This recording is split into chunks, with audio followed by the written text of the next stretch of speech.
My dear sisters and brothers, എന്റെ പ്രിയപ്പെട്ട സഹോദരി സഹോദരന്മാരെ, first of all I would like to thank you from the bottom of my heart for this welcome and for the love and affection that you are giving me.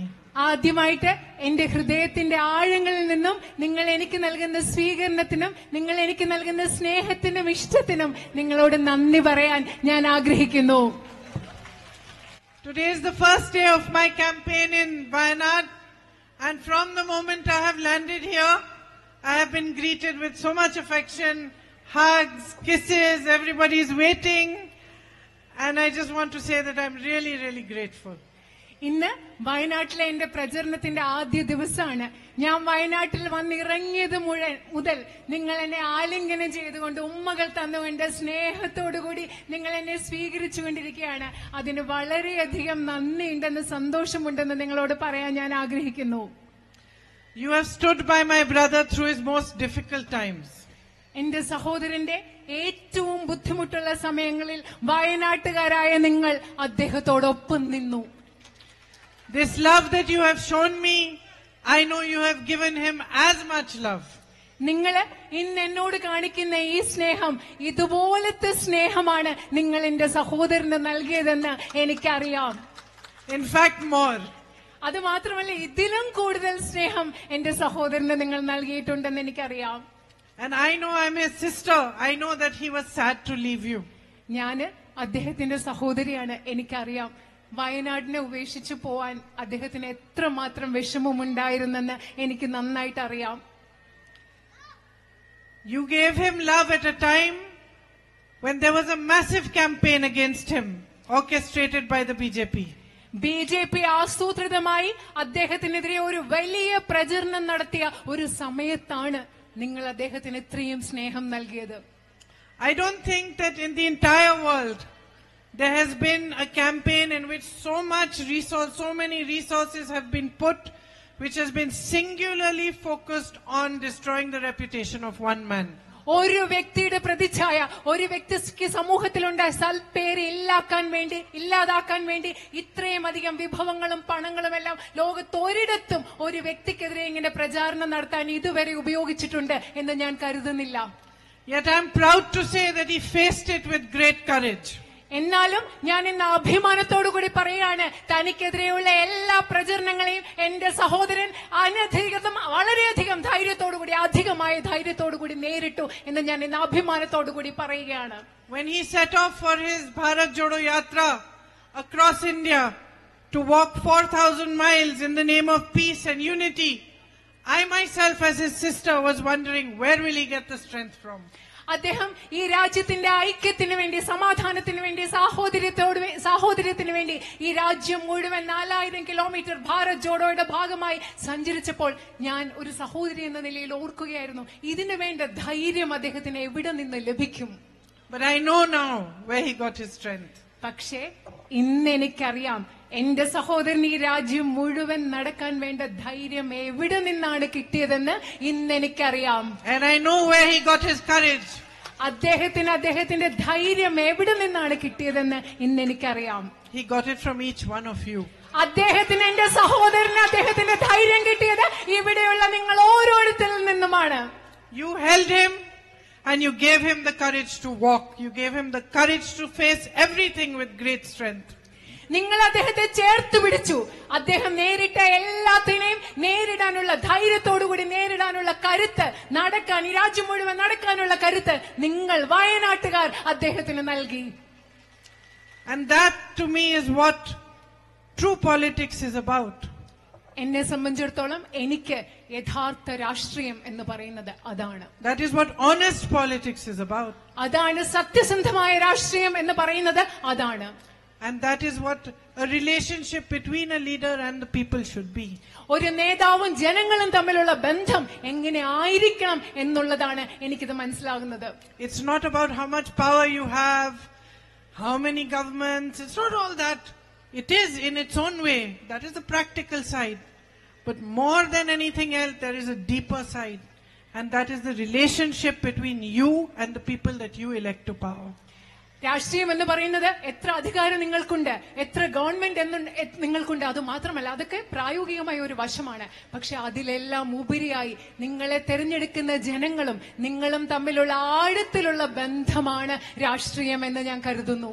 And without that basis, that mutual respect between them, between you, between your leaders, between the politicians who work for you, those who work in service of you, between that basic relationship of honesty and respect, without that, I don't believe there is any worth of being in power. ഞാനൊരു കാര്യം പറയട്ടെ, ജനങ്ങളും അവരെ തെരഞ്ഞെടുക്കുന്ന രാഷ്ട്രീയ നേതാക്കളും ജനപ്രതിനിധികളും ജനങ്ങൾക്ക് വേണ്ടി പ്രവർത്തിക്കുന്നവരും തമ്മിലുള്ള പരസ്പര ബഹുമാനത്തിലും സ്നേഹത്തിലും അധിഷ്ഠിതമായ ഒരു ബന്ധമാണ് ഈ രാഷ്ട്രീയത്തിന്റെ അടിത്തറ. അതല്ലാതെ അധികാരം കൊണ്ട്, ഈ ബന്ധമില്ലാതെ അധികാരം കൊണ്ട് ഒരു അർത്ഥവുമുണ്ട് എന്ന് ഞാൻ കരുതുന്നില്ല. Without that relationship, without that respect, there can be no understanding of what your true issues are. ജനങ്ങളും രാഷ്ട്രീയ നേതാക്കളും തമ്മിലുള്ള ആ ഒരു ബന്ധമില്ലാതെ ഒരിക്കലും രാഷ്ട്രീയ നേതാക്കൾക്ക് കൃത്യമായി നിങ്ങളുടെ യഥാർത്ഥ പ്രശ്നങ്ങൾ എന്താണെന്ന് കൃത്യമായി മനസ്സിലാക്കാൻ സാധിക്കില്ല. And if there is no understanding and there is no respect, then just like what we are seeing today, the BJP is in power at the center. All its policies are directed towards helping a few businessmen friends. ജനങ്ങളോടുള്ള ബഹുമാനം ജനങ്ങളെ മനസ്സിലാക്കാൻ സാധിക്കുന്നില്ല.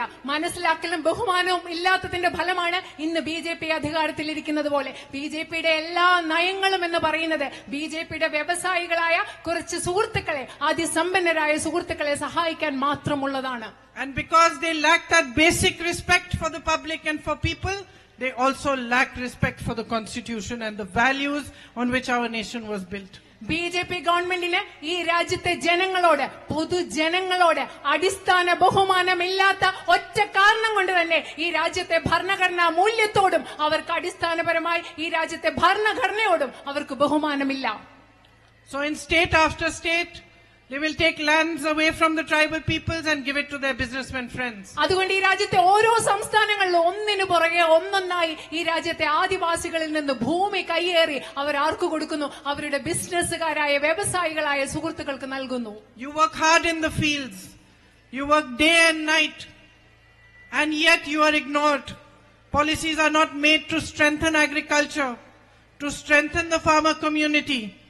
You have been promised MSP again and again for your crops, but you don't get it. നിങ്ങളുടെ കൃഷിസ്ഥലങ്ങളിൽ രാവും പകലും വളരെയധികം അധ്വാനം ചെയ്യുന്നു, പക്ഷെ നയങ്ങൾ നിങ്ങളെ സഹായിക്കുന്നതിന് വേണ്ടി ഉണ്ടാക്കുന്നില്ല. നിങ്ങൾക്ക് മിനിമം താങ്ങുവില നൽകാം എന്ന് വീണ്ടും വീണ്ടും വാഗ്ദാനം ചെയ്യുന്നു, പക്ഷെ ഗവൺമെന്റ് കർഷക സമൂഹത്തെ സഹായിക്കുന്ന ഒരു നയപരിപാടികളുമായി മുൻപോട്ട് വരുന്നില്ല. There are only two things that the BJP government is busy doing. One, making its rich businessmen friends even richer and handing all the resources of the government and the country to them. And the second, dividing people so that they can stay in power. BJP government ഈ രാജ്യത്ത് നിരന്തരം ചെയ്തുകൊണ്ടിരിക്കുന്നത് രണ്ട് കാര്യങ്ങളാണ്. ഒന്ന്, ഈ രാജ്യത്തെ വിഭവങ്ങൾ മുഴുവൻ അവരുടെ അതിസമ്പന്നരായ കുറച്ച് വ്യവസായി സുഹൃത്തുക്കൾക്ക് നൽകുക. രണ്ടാമത്തേത്, ഈ രാജ്യത്തെ വിഭജിക്കുക. ഈ രണ്ട് കാര്യങ്ങളാണ് BJP ഗവൺമെന്റ് നിരന്തരം ചെയ്തുകൊണ്ടിരിക്കുന്നത്. So what is this fight that my brother has been fighting for the last 10 years, that all of us have been fighting? അതുകൊണ്ട് ഈ സാഹചര്യത്തിൽ ഞാൻ ചോദിക്കുകയാണ്, എന്റെ സഹോദരൻ കഴിഞ്ഞ 10 വർഷങ്ങളായി നടത്തിക്കൊണ്ടിരിക്കുന്ന ഈ പോരാട്ടം, നമ്മൾ എല്ലാവരും ഒരുമിച്ച് നടത്തിക്കൊണ്ടിരിക്കുന്ന ഈ പോരാട്ടം എന്ത് പോരാട്ടമാണ്? എന്തിനു വേണ്ടിയുള്ള പോരാട്ടമാണ്? We are fighting for the essence of our nation. നമ്മൾ ഇന്ന് പോരാടിക്കൊണ്ടിരിക്കുന്നത് ഈ രാജ്യത്തിന്റെ സത്തയ്ക്ക് വേണ്ടിയാണ്, ഈ രാജ്യത്തിന്റെ കാതലിന് വേണ്ടിയാണ് കഴിഞ്ഞ 10 വർഷങ്ങളായി നമ്മൾ പോരാടിക്കൊണ്ടിരിക്കുന്നത്. We are fighting for democracy. നമ്മൾ ജനാധിപത്യത്തിന് വേണ്ടിയാണ് പോരാടുന്നത്. For equality. നമ്മൾ സമത്വത്തിന് വേണ്ടി, തുല്യതയ്ക്ക് വേണ്ടിയാണ് പോരാടുന്നത്. And we are fighting for the truth. നമ്മൾ സത്യത്തിന് വേണ്ടി കൂടിയാണ് പോരാടിക്കൊണ്ടിരിക്കുന്നത്. Here in Wayanad, you are an example of our country's sheer beauty. ഈ വയനാട്ടിലെ നിങ്ങൾ ഓരോരുത്തരും ഈ രാജ്യത്തിന്റെ മനോഹരമായ സൗന്ദര്യത്തിന്റെ ഉദാഹരണങ്ങളാണ്. In every way. എല്ലാ അർത്ഥത്തിലും. There is immense natural beauty here. The jungles, the forests and everything in them. വയനാട്ടിൽ അതിമനോഹരമായ പ്രകൃതി സൗന്ദര്യമുണ്ട്. നിങ്ങളുടെ വനങ്ങൾ, കാടുകൾ എല്ലാം കൂടെ ചേർത്ത് മനോഹരമായ പ്രകൃതി സൗന്ദര്യം ഇവിടെയുണ്ട്. But there's also beauty of the spirit. അത് മാത്രമല്ല, വയനാട്ടിന്റെ ചൈതന്യത്തിനും അതിമനോഹരമായ ഒരു സൗന്ദര്യമുണ്ട്. I've seen it with my own eyes when I came to visit the people affected by the landslide a few months ago. ഈ കുറച്ച് ദിവസങ്ങൾക്ക് മുമ്പ് ഇവിടെ ചൂരൽമലയില് അവിടെ മണ്ണിടിച്ചിലുണ്ടായ പ്രകൃതി ദുരന്തത്തിൽ ഒരുപാട് ബുദ്ധിമുട്ടിയ മനുഷ്യരെ കാണാൻ വേണ്ടി ഞാൻ വന്നപ്പോൾ എന്റെ കണ്ണുകൾ കൊണ്ട് നിങ്ങളുടെ ആ ചൈതന്യത്തിന്റെ സൗന്ദര്യം ഞാൻ കണ്ടതാണ്. I saw how you came together as a community, as a people. It didn't matter which religion you were from. It didn't matter what your profession was, whether you're a teacher, whether you're a doctor, whether it was just normal people, housewives. Everybody was doing whatever they could to help those who were suffering. നിങ്ങൾ ഒരു സമൂഹം എന്ന നിലയിൽ എങ്ങനെ ഒരുമിച്ച് വന്നു? നിങ്ങൾ ഏത് മതത്തിൽപ്പെട്ട ആളായിക്കൊള്ളട്ടെ, ഏത് ജോലി ചെയ്യുന്ന ആളാവട്ടെ, ഡോക്ടർ ആവട്ടെ, ടീച്ചർ ആകട്ടെ, വീട്ടിൽ ജോലി ചെയ്യുന്ന അമ്മമാരാവട്ടെ, എല്ലാവരും ഒരുമിച്ച് വന്ന് പരസ്പരം സഹായിക്കാൻ എങ്ങനെ ഒരുമിച്ച് വന്നു എന്നത് ഞാൻ എന്റെ കണ്ണുകൾ കൊണ്ട് കണ്ടതാണ്. And that is the spirit that has always made our nation great. ഈ ഒരു സ്പിരിറ്റ്, ഈ ഒരു ചിന്താഗതി, ഈ ഒരു ചൈതന്യമാണ് നമ്മുടെ ദേശത്തെ, എല്ലാവരും ഒരുമിച്ച് വരുന്ന ഈ ഒരു ചിന്താഗതിയാണ് നമ്മുടെ ദേശത്തെ എല്ലാ കാലവും മഹത്തരമാക്കി നിലനിർത്തിയിട്ടുള്ളത്. That is the spirit which is alive within you, each one of you.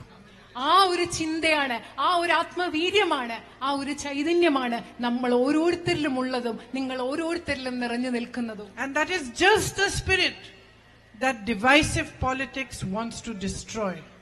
ഈ മനുഷ്യന്റെ ഉള്ളിലെ ഒരുമിച്ച് നിൽക്കുന്ന ഈ ചിന്താഗതിയാണ് വിഭജനത്തിന്റെ രാഷ്ട്രീയം നശിപ്പിക്കാൻ ആഗ്രഹിക്കുന്നതും നശിപ്പിക്കാൻ ലക്ഷ്യമിടുന്നതും. They want to spread fear. They want to spread anger. They want to spread hatred. അവർക്ക് വിഭജനത്തിന്റെ രാഷ്ട്രീയത്തിന് ജനങ്ങളുടെ ഇടയിൽ ഭയം, ദേഷ്യം, വിദ്വേഷം ഇതെല്ലാം പടർത്താനാണ് അത് ആഗ്രഹിക്കുന്നത്. So this is the time when all of you must think and look within you. ഈ സമയം എന്ന് പറയുന്നത് നിങ്ങൾ ഓരോരുത്തരും ആലോചിച്ചുകൊണ്ട് നിങ്ങളുടെ ഉള്ളിലേക്ക് നോക്കേണ്ട ഒരു സമയമാണ്. And you must decide which side you want to be on. നിങ്ങൾ തീരുമാനിക്കണം, ഉള്ളിലേക്ക് നോക്കി നിങ്ങൾ തീരുമാനിക്കണം ഏത് ഭാഗത്താണ് നിങ്ങൾ ഓരോരുത്തരും നിൽക്കേണ്ടതെന്ന് നിങ്ങൾ തീരുമാനിക്കണം. Do you want to be on the side of democracy, on the side of the values on which your nation was built? നിങ്ങൾക്ക് ജനാധിപത്യത്തിന്റെ വശത്ത് നിൽക്കണോ, ജനാധിപത്യത്തിന്റെ ഭാഗത്ത് നിൽക്കണോ? ഈ ദേശത്തെ ഏതൊക്കെ മൂല്യങ്ങൾ കൊണ്ടാണോ നമ്മൾ പടുത്തുയർത്തിയത് ആ മൂല്യങ്ങളുടെ ഭാഗത്ത് നിങ്ങൾക്ക് നിൽക്കണോ? Or on the side of those who want to destroy everything that built your nation? അതോ നിങ്ങൾക്ക് നിൽക്കേണ്ടത് ഈ രാജ്യത്തിന്റെ എല്ലാറ്റിനെയും നശിപ്പിക്കാൻ ആഗ്രഹിക്കുന്ന ആളുകളുടെ ഭാഗത്താണോ നിങ്ങൾ നിൽക്കേണ്ടത്? നിങ്ങൾ ആലോചിക്കുക. Look at the problems you are facing today. ഇന്ന് നിങ്ങൾ എന്തൊക്കെ പ്രശ്നങ്ങളാണ് നേരിടുന്നത് അതിനെക്കുറിച്ച് നിങ്ങളൊന്ന് ആലോചിക്കുക. These are all problems that arise from the same root. ഈ പ്രശ്നങ്ങളെല്ലാം ഒരേ ഒരു ഭാഗത്ത് നിന്ന്, ഒരേ ഒരു വേരിൽ നിന്ന്, ഒരേ ഒരു ഘടകത്തിൽ നിന്നുണ്ടാവുന്നതാണ്. And that root is a politics that does not respect democracy and does not respect the people. അതിന്റെ മൂല കാരണം എന്ന് പറയുന്നത് ഒരു രാഷ്ട്രീയമാണ്. ജനങ്ങളെ ബഹുമാനിക്കാത്ത, ജനാധിപത്യത്തെ ബഹുമാനിക്കാത്ത ഒരു രാഷ്ട്രീയമാണ് നിങ്ങൾ ഇന്ന് നേരിടുന്ന എല്ലാ പ്രശ്നങ്ങളുടെയും കാരണം. Nothing is done to help you strengthen the agricultural field. കാർഷിക മേഖലയെ ശക്തിപ്പെടുത്താൻ വേണ്ടി ഇവിടെ ഒന്നും ചെയ്യുന്നില്ല. Those who are marginalized are becoming more marginalized. പ്രാന്തവൽക്കരിക്കപ്പെട്ട സമൂഹത്തിന്റെ അരികിലേക്ക് തള്ളപ്പെടുന്ന ആളുകളെ വീണ്ടും വീണ്ടും സമൂഹത്തിന്റെ അരികിലേക്ക് നമ്മൾ തള്ളിക്കൊണ്ടിരിക്കുകയാണ്. All these small businesses and shopkeepers that I can see over here, all these shops, these small businesses, they are being crippled day after day. You're being told to pay different GSTs for all sorts of different things. You're not able to earn even though you're doing an honest job of trying to build your business. ഇവിടെയുള്ള ധാരാളം ചെറുകിട കടകളുണ്ട്, കൊച്ചു കൊച്ചു കടകൾ ഇവിടെയുണ്ട്, ചെറുകിട കച്ചവടക്കാരുണ്ട്. നിങ്ങൾക്ക് പലതരത്തിലുള്ള GST, ചരക്ക് സേവന നികുതി ഉൾപ്പെടെയുള്ള പലതരത്തിലുള്ള നികുതികൾ കൊടുക്കണം. നിങ്ങൾ സത്യസന്ധമായി വളരെയധികം കഷ്ടപ്പാട് ചെയ്യുന്നുണ്ടെങ്കിലും കഷ്ടപ്പെടുന്നുണ്ടെങ്കിലും നിങ്ങൾക്ക് ആവശ്യത്തിന് സമ്പാദിക്കാൻ സാധിക്കുന്നില്ല. നിങ്ങൾ ബുദ്ധിമുട്ടിക്കൊണ്ടിരിക്കുകയാണ്. You work hard and you make an honest living and you work hard to educate your children, but there's no prospect of jobs in the future. നിങ്ങൾ വളരെയധികം കഷ്ടപ്പെടുകയാണ്. നിങ്ങളുടെ കുട്ടികളെ പഠിപ്പിക്കാൻ നിങ്ങൾ വളരെയധികം ബുദ്ധിമുട്ടുകയാണ്. പക്ഷെ അവർക്ക് ജോലി കിട്ടി അവർക്ക് മനോഹരമായ ഒരു ഭാവിയെ കുറിച്ച് ചിന്തിക്കാൻ നിങ്ങൾക്ക് സാധിക്കുന്നില്ല. Young men, young women with BScs and BAs and MAs and MAds are fully educated but still looking for jobs after years of having been educated fully. ഇവിടെ ചെറുപ്പക്കാരായ ആൺകുട്ടികളുണ്ട്, പെൺകുട്ടികളുണ്ട്, BA പഠിച്ചവരാണ്, BSc പഠിച്ചവരാണ്, MEd പഠിച്ചവരാണ്, MA പഠിച്ചവരാണ്. ഇത്രയും കാലം പഠിച്ചിട്ടും അവർക്ക് ജോലി ലഭിക്കുന്നില്ല. Prices are so high, it's practically impossible to make a living. നമുക്ക് അത്രമാത്രം വിലക്കയറ്റമുണ്ട്. നമ്മളെ സംബന്ധിച്ചിടത്തോളം പ്രായോഗികമായി ജീവിതം മുൻപോട്ട് കൊണ്ടുപോകാൻ എന്ന് പറയുന്നത് അസാധ്യമായി മാറിയിരിക്കുകയാണ്. The government wakes up one morning, takes out a law. For example, you have here your ESA. Suddenly you find that your villages are included in it. There's no explanation, no rationale, no proper planning. ഇപ്പൊ പെട്ടെന്ന് government ഒരു ദിവസം വന്ന് പുതിയ നിയമങ്ങൾ കൊണ്ടുവരികയാണ്. നിങ്ങൾക്ക് എവിടെ അറിയാം ESA പരിസ്ഥിതി ലോല മേഖല? നിങ്ങൾക്ക് പെട്ടെന്ന് മനസ്സിലാവുന്നു നിങ്ങളുടെ ഗ്രാമങ്ങൾ ഇതിൽ ഉൾപ്പെടുത്തിയിട്ടുണ്ട്. നിങ്ങൾക്ക് പ്രത്യേകിച്ച് ഒരു പ്ലാനിംഗ് ഇല്ല, ഒരു ആസൂത്രണം ഇല്ലാതെയൊക്കെയാണ് ഇതെല്ലാം നടപ്പിലാക്കിക്കൊണ്ടിരിക്കുന്നത്. Such a big disaster happens. You lose your livelihoods. Whole families get washed away. ഇവിടെ ഒരു ഇത്രയും വലിയ വ്യാപ്തിയുള്ള ഒരു ദുരന്തം നടന്നു. നിങ്ങൾക്കൊക്കെ നിങ്ങളുടെ ജീവനോപാധികൾ നഷ്ടപ്പെട്ടു. ഒരുപാട് ജീവിതങ്ങൾ ആ വെള്ളം എടുത്തുകൊണ്ട് ജീവിതങ്ങൾ ഒലിച്ചുപോയി, നഷ്ടമായി പോയി. And because of petty politics, the government doesn't send you funds to help you. അത് മാത്രമല്ല, വെറുതെ ലാഘവമുള്ള രാഷ്ട്രീയം കളിച്ചുകൊണ്ട് ഈ അവസ്ഥയെ നേരിടാൻ ഗവൺമെന്റ് നിങ്ങൾക്ക് വേണ്ട ഫണ്ട്, സാമ്പത്തിക സഹായം നൽകുന്നില്ല. Funds which are your right. ഈ സാമ്പത്തിക സഹായം എന്ന് പറയുന്നത്, നിങ്ങൾക്ക് കിട്ടേണ്ട സഹായം എന്ന് പറയുന്നത് നിങ്ങളുടെ അവകാശമാണ്. Compensation that truly belongs to you. ഈ നഷ്ടപരിഹാരം എന്ന് പറയുന്നത് നിങ്ങളുടേതാണ്, നിങ്ങൾക്ക് ലഭിക്കേണ്ടതാണ്. Similarly, you have been asking for years for a medical college. അത് മാത്രമല്ല, വർഷങ്ങളായി വയനാട്ടിൽ നിങ്ങൾ ഓരോരുത്തരും ഒരു മെഡിക്കൽ കോളേജ് ആവശ്യപ്പെട്ടുകൊണ്ടിരിക്കുകയാണ് ഇവിടെ. And because of petty politics, a board is put outside the college saying medical college, but no facilities are given. അത് മാത്രമല്ല, ഈ പറയുന്ന ഒരു വില കുറഞ്ഞ രാഷ്ട്രീയം കളിച്ച് ഒരു ബോർഡ് അവിടെ എഴുതി വെച്ചിട്ടുണ്ട്, മെഡിക്കൽ കോളേജ് എന്നൊരു ബോർഡ് ഉണ്ട്. പക്ഷെ മെഡിക്കൽ കോളേജിന്റെ ഒരു സൗകര്യവും ഇല്ല അവിടെ. You have such a massive issue of man-animal conflict. നിങ്ങൾക്ക് ഇവിടെ വന്യജീവി സംഘർഷം എന്ന് പറയുന്ന വലിയൊരു പ്രശ്നം നിങ്ങൾ വയനാട്ടിൽ നേരിടുന്നുണ്ട്. Proper steps are not taken towards a resolution. അത് പരിഹരിക്കാൻ വേണ്ട കൃത്യമായ നടപടികൾ ഇതുവരെ എടുത്തിട്ടില്ല. This is what happens when you have a government that is only interested in remaining in power and has no respect for the public. ഇതാണ് സംഭവിക്കുന്നത്. അധികാരത്തിൽ ഇരിക്കാൻ മാത്രം താല്പര്യമുള്ള, ജനങ്ങളോട് ബഹുമാനം അല്പം പോലും ഇല്ലാത്ത ഒരു ഗവൺമെന്റ് അധികാരത്തിൽ ഇരിക്കുമ്പോൾ ഇതാണ് ഇവിടെ സംഭവിക്കുന്നത്. So I am asking you to support me in this election so that I can raise your voice and pressurize the government to resolve your issues. അതുകൊണ്ട് ഞാൻ നിങ്ങളോട് ആവശ്യപ്പെടുകയാണ്, എനിക്ക് വോട്ട് ചെയ്യാൻ ആവശ്യപ്പെടുകയാണ്. അതായത് അതിന്റെ ഫലമായിട്ട് ഞാൻ നിങ്ങളുടെ പ്രശ്നങ്ങൾ ഉയർത്താവുന്നവരുയർത്തി ഈ പ്രശ്നങ്ങൾ പരിഹരിക്കുന്നതിന് ഗവൺമെന്റിലെ സമ്മർദ്ദം ചെലുത്താൻ വേണ്ടിയാണ് ഞാൻ നിങ്ങളോട് വോട്ട് ആവശ്യപ്പെടുന്നത്. So that I can fight your fight for you. അതായത് എനിക്ക് നിങ്ങളുടെ പോരാട്ടം, നിങ്ങൾക്ക് വേണ്ടി ആ പോരാട്ടം നടത്താൻ എനിക്ക് സാധിക്കുന്നതിന് വേണ്ടിയാണ് ഞാൻ നിങ്ങളോട് വോട്ട് ആവശ്യപ്പെടുന്നത്. Your fight to resolve the issues that plague your daily life and your fight for a democratic country that gives you the rights that are rightfully yours. നിങ്ങളുടെ പോരാട്ടം എന്ന് പറയുന്നത് നിങ്ങളുടെ നിത്യജീവിതത്തിൽ നിങ്ങൾ നേരിടുന്ന പ്രശ്നങ്ങൾ പരിഹരിക്കാനുള്ള ഒരു പോരാട്ടം. അത് മാത്രമല്ല, ഒരു ജനാധിപത്യ രാജ്യത്തിന് വേണ്ടി നിങ്ങൾക്ക് അവകാശങ്ങൾ നൽകുന്ന ഒരു ജനാധിപത്യ രാജ്യത്തിന് വേണ്ടി പോരാട്ടാനുള്ള നിങ്ങളുടെ പോരാട്ടം നടത്തുന്നതിന് വേണ്ടിയാണ് ഞാൻ നിങ്ങളോട് വോട്ട് ചോദിക്കുന്നത്. The relationship between you and the people that represent you in parliament, in the assemblies, in politics should be one of service. We are all here to serve you. നിങ്ങൾ പാർലമെന്റിലേക്കും അസംബ്ലിയിലേക്കും ഒക്കെ തെരഞ്ഞെടുക്കുന്ന നിങ്ങളുടെ ജനപ്രതിനിധികളും തമ്മിലുള്ള ബന്ധം എന്ന് പറയുന്നത് സേവനത്തിന്റെ ഒരു ബന്ധമായിരിക്കണം. ഞങ്ങൾ ഇവിടെ നിൽക്കുന്നത് നിങ്ങളെ സേവിക്കാൻ വേണ്ടിയാണ്. If it was not for you, for your support, none of us would be able to stand on this stage and give you speeches. നിങ്ങളില്ലെങ്കിൽ, നിങ്ങളുടെ പിന്തുണയില്ലെങ്കിൽ ഇവിടെ നിൽക്കുന്ന ഒരാൾക്കും ഇങ്ങനെ സ്റ്റേജിൽ നിന്ന് നിങ്ങളോട് പ്രസംഗിക്കാൻ, ഇങ്ങനെ പ്രസംഗങ്ങൾ നടത്താൻ സാധിക്കില്ല. And there is nothing more important for a person who serves you than that they should understand this simple fact. നിങ്ങളെ സേവിക്കുന്ന ഓരോ മനുഷ്യരും മനസ്സിലാക്കേണ്ട അടിസ്ഥാന കാര്യമെന്ന് പറയുന്നത് ഇതാണ്: നിങ്ങളില്ലെങ്കിൽ ഞങ്ങൾക്ക് ഇവിടെ നിന്ന് സംസാരിക്കാൻ പറ്റില്ല എന്ന ലളിതമായ യാഥാർത്ഥ്യമാണ് എല്ലാവരും മനസ്സിലാക്കേണ്ടത്. So many of my journalist friends keep asking me, what are you expecting? How many votes are you expecting? Are you going to win? what is going to be your margin, and I'm not interested in those questions. എന്റെ പല പത്രക്കാരായ സുഹൃത്തുക്കൾ എന്നോട് ചോദിക്കുന്നു, നിങ്ങൾ എത്ര വോട്ടുകളാണ് പ്രതീക്ഷിക്കുന്നത്, നിങ്ങൾ എത്ര ഭൂരിപക്ഷമാണ് പ്രതീക്ഷിക്കുന്നത്, എങ്ങനത്തെ വിജയമാണ് പ്രതീക്ഷിക്കുന്നത്. അവരോടൊക്കെ ഞാൻ പറയാൻ ആഗ്രഹിക്കുന്നു, അതിലൊന്നുമല്ല എന്റെ താല്പര്യം എന്ന് ഞാൻ അവരോട് പറയാൻ ആഗ്രഹിക്കുന്നു. Because for me, each and every vote is a symbol of my responsibility towards you.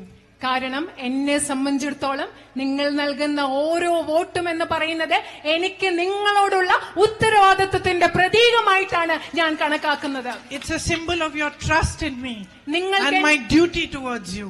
നിങ്ങൾക്ക് എന്നിലുള്ള വിശ്വാസത്തിന്റെ, എനിക്ക് നിങ്ങളോടുള്ള കടമയുടെ, ഉത്തരവാദിത്വത്തിന്റെ പ്രതീകമാണ് നിങ്ങൾ എനിക്ക് നൽകുന്ന ഓരോ വോട്ടും. It's a symbol of the fact that from the day you cast that vote, nothing should be more important to me than what matters to you. അത് ഇതിന്റെ പ്രതീകമാണ്. നിങ്ങൾ എന്ന് വോട്ട് ചെയ്യുന്നു അന്നത്തെ ദിവസം മുതൽ എനിക്ക് നിങ്ങൾക്ക് പ്രധാനപ്പെട്ട കാര്യമായിരിക്കണം എന്റെ ജീവിതത്തിലെ ഏറ്റവും പ്രധാനപ്പെട്ട കാര്യം എന്നതിന്റെ പ്രതീകമാണ് നിങ്ങൾ എനിക്ക് നൽകുന്ന ഓരോ വോട്ടും. And if I ever go wrong, it will become a symbol for you to teach me that I am going wrong. എവിടെയെങ്കിലും എനിക്ക് തെറ്റുപറ്റിയാൽ നിങ്ങൾ എനിക്ക് നൽകുന്ന വോട്ട് എനിക്ക് തെറ്റുപറ്റുന്നു എന്ന് എന്നെ പഠിപ്പിക്കാൻ നിങ്ങൾക്കുള്ള ഒരു പ്രതീകമായിരിക്കണം നിങ്ങൾ നൽകുന്ന ഓരോ വോട്ടും. This is a new journey for me, and you will be my guides and my teachers on this journey. എന്നെ സംബന്ധിച്ചിടത്തോളം ഇതൊരു പുതിയ യാത്രയാണ്. ഈ പുതിയ യാത്രയിൽ എന്റെ ഗുരുക്കന്മാർ, എന്റെ മാർഗദർശികൾ, എന്റെ അധ്യാപകർ എന്ന് പറയുന്നത് നിങ്ങൾ ഓരോരുത്തരുമാണ്. You are going to place your trust in me, and I want to tell you that I am not going to let you down. നിങ്ങൾ നിങ്ങളുടെ വിശ്വാസം, വയനാട്ടുകാർ നിങ്ങളുടെ വിശ്വാസം എന്നിൽ അർപ്പിക്കാൻ പോവുകയാണ്. ഞാൻ നിങ്ങൾക്ക് ഉറപ്പ് നൽകാൻ ആഗ്രഹിക്കുന്നു, ഞാൻ ഒരിക്കലും നിങ്ങളെ നിരാശപ്പെടുത്തില്ല എന്ന് നിങ്ങൾക്ക് ഉറപ്പ് നൽകാൻ ആഗ്രഹിക്കുന്നു. This love that you are giving me is sacred to me. നിങ്ങൾ എനിക്ക് നൽകുന്ന സ്നേഹം എന്ന് പറയുന്നത് എനിക്ക് പാവനമാണ്. And I will always carry it in my heart. അത് വയനാട്ടുകാരായ നിങ്ങൾ എനിക്ക് നൽകുന്ന സ്നേഹം ഞാൻ എല്ലായ്പ്പോഴും എന്റെ ഹൃദയത്തിൽ കൊണ്ടു നടക്കും. And I want to tell you what I said in my meeting before this also, that when my son was 13 years old, I went to leave him in a boarding school. ഞാൻ നിങ്ങളോട് ഒരു കാര്യം പറയാൻ ആഗ്രഹിക്കുന്നു. ഞാൻ മുമ്പത്തെ യോഗത്തിലും പറഞ്ഞൊരു കാര്യമാണ്. എന്റെ മകന് 13 വയസ്സുണ്ടായിരുന്നപ്പോ മകനെ ഞാൻ ഒരു ബോർഡിംഗ് സ്കൂളിൽ കൊണ്ടുവിട്ടു. I am a mother like you, so I cried a lot. 4-5 days I cried. ഞാൻ നിങ്ങളെ പോലെ ഒരു അമ്മയാണ്. അതുകൊണ്ട് മോനെ സ്കൂളിൽ കൊണ്ടുവിട്ടിട്ട് 4-5 ദിവസം ഞാൻ കരയായിരുന്നു, ഭയങ്കരമായിട്ട് കരഞ്ഞു. I thought someone has taken my heart away from me. അതിന്റെ മോനെ സ്കൂളിൽ കൊണ്ടുവിട്ടപ്പോ എന്റെ ഹൃദയം ആരാണ്ട് എടുത്തോണ്ട് പോയ പോലെ എനിക്ക് തോന്നിയത്. But I left him because it was good for him to learn, to grow. എന്റെ മോന് വളരാനും കാര്യങ്ങൾ പഠിക്കാനൊക്കെ അത് വളരെയധികം നല്ലതായിരുന്നത് കൊണ്ടാണ് മകനെ ഞാൻ ആ സ്കൂളിൽ കൊണ്ടുവിട്ടത്. And when I was leaving him, the principal and his wife called me, and they said, you know, there are a lot of people from these fancy families who leave their children here, and we just want to tell you that many of them don't come to see their children. So now this is a period of 4 months. You please come at least once. മോനെ കൊണ്ടുവിട്ടിട്ട് വരാൻ നേരത്ത് principal എന്താ പറഞ്ഞെന്നറിയോ, ഇങ്ങനെ നിങ്ങളെ പോലെ കുറെ വലിയ കുടുംബങ്ങളിലെ ആളുകളൊക്കെ മക്കളെ കൊണ്ട് സ്കൂളിൽ വിട്ടിട്ട് പോകും, പിന്നെ അവരെ കാണാൻ വരാറേ ഇല്ല. ഇത് 4 മാസത്തെ കാര്യമാണ്, നിങ്ങൾ ഈ 4 മാസത്തിനിടയിൽ ഒരു പ്രാവശ്യമെങ്കിലും വന്ന് മോനെ കാണണമെന്ന് പ്രിൻസിപ്പലും അദ്ദേഹത്തിന്റെ ജീവിത പങ്കാളി എന്നോട് പറഞ്ഞു. Then after 4 months, when I went to pick up my son, the principal and the wife were there. 4 മാസം കഴിഞ്ഞ് ഞാൻ എന്റെ മോനെ വീണ്ടും വിളിക്കാൻ ചെന്നപ്പോ അവിടെ പ്രിൻസിപ്പലും പ്രിൻസിപ്പലിന്റെ വൈഫും അവർ രണ്ടുപേരും അവിടെ ഉണ്ടായിരുന്നു. And again they said, Priyanka, we want to talk to you. എന്നിട്ട് അവര് പറഞ്ഞു, പ്രിയങ്ക, ഞങ്ങൾക്ക് ഇനിയും നിങ്ങളോട് സംസാരിക്കാനുണ്ട്. So I went to talk to them on the side, and they said, can you please stop coming so much? ഈ പ്രാവശ്യം എന്നെ അടുത്ത് വിളിച്ചിട്ട് സംസാരിക്കാനുണ്ടെന്ന് പറഞ്ഞ് ഞാൻ അങ്ങോട്ട് മാറി നിന്ന് അവരോട് സംസാരിച്ചപ്പോ അവര് പറഞ്ഞ എന്താണെന്നറിയോ, ദയവേത് നിങ്ങൾ ഇത്രയും പ്രാവശ്യം ഇനി സ്കൂളിൽ വരരുതെന്നാണ് അവരെന്നോട് പറഞ്ഞത്. So you're going to be in the same position. നിങ്ങൾ ആ പ്രിൻസിപ്പലിന്റെ വൈഫിന്റെ അതേ ഭാര്യയുടെ അതേ സ്ഥാനത്ത് നിങ്ങളാവാൻ പോവുകയാണ്. All these people who are telling you, she will not come, she will not come, you will be telling me, please don't come. You're coming too much. ഇവിടെയുള്ള ആളുകളെല്ലാം നിങ്ങളോട് പറഞ്ഞുകൊണ്ടിരിക്കുക, ഇല്ല പ്രിയങ്ക ഗാന്ധി ഇങ്ങോട്ട് വരില്ല വരില്ല എന്ന് നിങ്ങളോട് പറഞ്ഞുകൊണ്ടിരിക്കുക. പക്ഷെ ഞാൻ പറയാൻ പോകും, നിങ്ങൾ എന്നോട് പറയാൻ പോവുമായിരിക്കും, ദയവേത് ഇങ്ങോട്ട് ഇത്രയും പ്രാവശ്യം വരല്ലേ വരല്ലേ എന്നായിരിക്കും നിങ്ങൾ എന്നോട് ഇനി പറയാൻ പോവുക. So I just want to say that I am here. I know Rahul has gone, but in spirit he stays here with you. And our bond will always become only stronger and stronger. And I am here to listen to you, to understand your problems, to fight for you, and to be here by your side. എനിക്കറിയാം ഇന്ന് ഞാൻ ഇവിടെയുണ്ട്. നിങ്ങൾക്ക് വയനാട്ടിലെ MP ആയിട്ട് രാഹുൽ ഇവിടെയില്ല, പക്ഷേ മനസ്സുകൊണ്ട് അദ്ദേഹം നിങ്ങളോടൊപ്പം ഉണ്ട്. അദ്ദേഹവും നമ്മളെല്ലാവരും തമ്മിലുള്ള ബന്ധം ഓരോ ദിവസവും കൂടുതൽ ശക്തമായിക്കൊണ്ടിരിക്കും. ഞാൻ നിങ്ങളുടെ പ്രശ്നങ്ങൾ മനസ്സിലാക്കാനും നിങ്ങളുടെ പ്രശ്നങ്ങൾക്ക് വേണ്ടി പോരാടുവാനും വേണ്ടിയാണ്, നിങ്ങളുടെ ശബ്ദമാകാനും വേണ്ടിയാണ് ഞാൻ നിങ്ങളുടെ കൂടെ ഇവിടെയുള്ളത്. Thank you very much for being here today, and I would also like to thank Venugopal ji, Chennitala ji, Tharoor ji for coming and attending this meeting, and for all the leaders who are on stage here with me today. Thank you. നിങ്ങൾ എല്ലാവരും ഇവിടെ വന്നതിന് വളരെയധികം സന്തോഷം. വേദിയിലുള്ള ചെന്നിത്തല ജിയും വേണുഗോപാൽ ജിയും തരൂർ ജിയും ഒക്കെ ഈ മീറ്റിംഗിൽ പങ്കെടുത്തതിന് ഞാൻ നന്ദി അറിയിക്കുന്നു. നന്ദി, നമസ്കാരം.